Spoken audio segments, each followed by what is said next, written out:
think everybody loves to get gifts, especially kids. Today, we're going to be talking about spiritual gifts, those gifts that are most important for us to be receiving in our lives. We're going to talk about what they are, where they come from, and how we get them. And we're going to be doing a fun activity to help kids, teens, and even adults learn how spiritual gifts come and why they matter in our lives.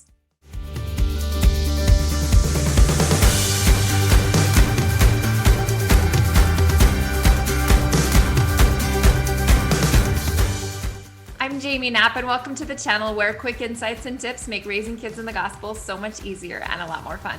Today, we're going to be doing a fun activity to learn about the gifts of the Spirit.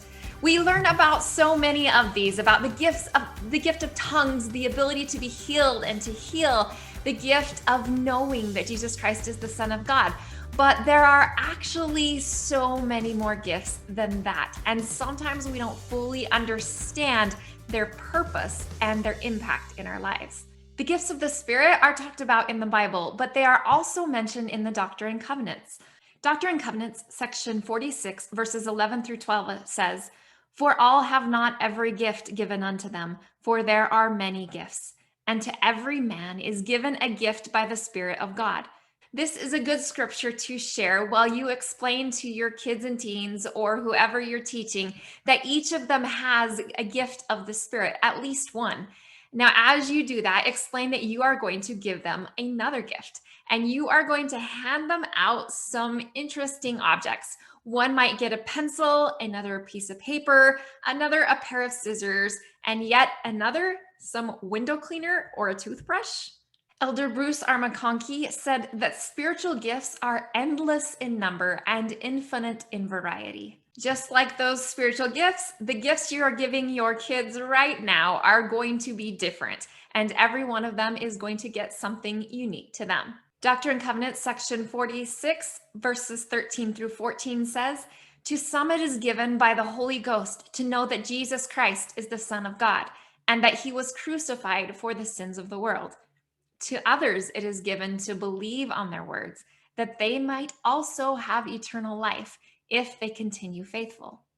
Not all of us have every gift, and many of the spiritual gifts actually are meant to work together. You have to either have faith that Jesus Christ is the Son of God, or you can have faith to believe on those that know. Either gift is going to help you move forward, but together we are stronger and we can all move forward. Like that, the gifts you are giving your kids, many of them are going to work together. A broom and a dustpan are most effective when they are both in existence. A pen and a piece of paper, or scissors and paper, work best when both are present, but we don't all have to have all of them for them to be effective. Doctrine and Covenants, section 46, verses 17 through 18, talks about the gifts of wisdom and knowledge. "And again, verily I say unto you, to some is given by the Spirit of God the word of wisdom, to another is given the word of knowledge, that all may be taught to be wise and to have knowledge." Doctrine and Covenants, section 46, verses 19 through 20 says, "And again, to some it is given to have faith to be healed, and to others it is given to have faith to heal." Why are all of us given different gifts? To some is given one, and to some is given another, that all may be profited thereby. The gifts of the Spirit are given to the church so that when we use our gifts together, all of us benefit. And in this activity, we're going to see exactly how that works. Now, you can either divide into a couple of teams if you have enough people, or you can just do one team and use a timer and race to see how quickly you can complete the tasks. Give a list of tasks to each group. The tasks are going to include things like get all of the crumbs off of the floor, get the water out of this cup without touching it, make the window easier to see through, or make a heart out of this piece of paper. Each team needs to complete each of the tasks as quickly as possible. They can work individually or they can work as a team, but they will quickly find out that using their gifts in unison will be more effective. Once you say go, each team starts out trying to complete each of the tasks. Even though each of your kids is only going to get one gift, let them know that the scriptures tell us that we should seek out the best gifts. And so if there is another gift or tool that they think they need, they can always ask for it. Designate one person, maybe dad or someone else, who is the giver of gifts, and they have the extra gifts that you didn't give out. Your kids can ask for them if they realize they need them. Once they are done, stop the timer and talk about what the activity meant and what it really means for them in their lives. Just like your kids had a mission or a task to perform as a team, each of us in life has our own missions, our own tasks that we need to complete. And sometimes those tasks can seem difficult. Sometimes there are things we're asked to do that we just don't know how to do by ourselves. And that is why there are spiritual gifts. Doctrine and Covenants, section 46, verse 8, says that we should seek earnestly the best gifts. Why are we supposed to seek the best gifts? Aren't they just given to us? I remember as a teenager thinking, oh, I wish I had better spiritual gifts. I'm not sure I really have any. What I didn't then know is that we are actually supposed to seek for the spiritual gifts that we want. George Q. Cannon said, if any of us are imperfect, it is our duty to pray for the gift that will make us perfect. No man ought to say, oh, I cannot help this. It is my nature. He is not justified in it, for the reason that God has promised to give strength to correct these things and to give gifts that will eradicate them.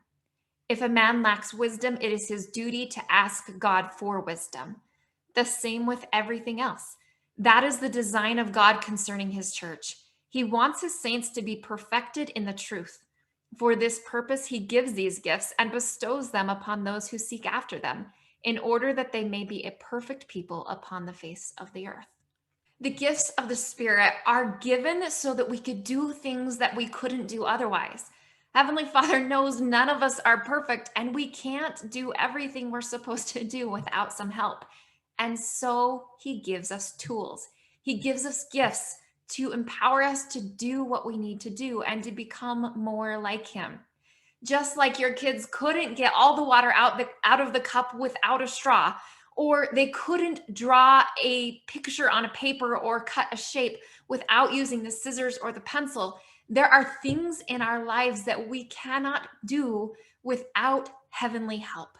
And that is why there are spiritual gifts. So when we notice there is an area we are weak, we are commanded to ask and seek for spiritual gifts, whether it be to have a stronger testimony, to know that Jesus Christ is the Son of God, or to be able to teach more effectively, or to have more patience as a parent.